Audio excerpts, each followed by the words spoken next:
makontento kayo sa mga sahod ninyo. Makontento kayo sa mga sahod ninyo.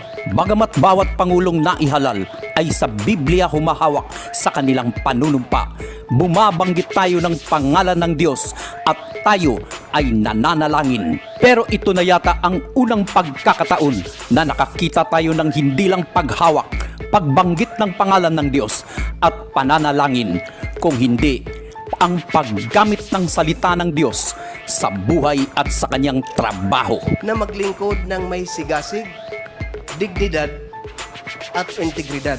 Na magsalita para sa tama, na mamuhay ayon sa mga marangal na prinsipyo. Kaya nagmukha siyang pastor, pare o maging apostol dahil natural na naipapangaral niya ang salita ng Diyos.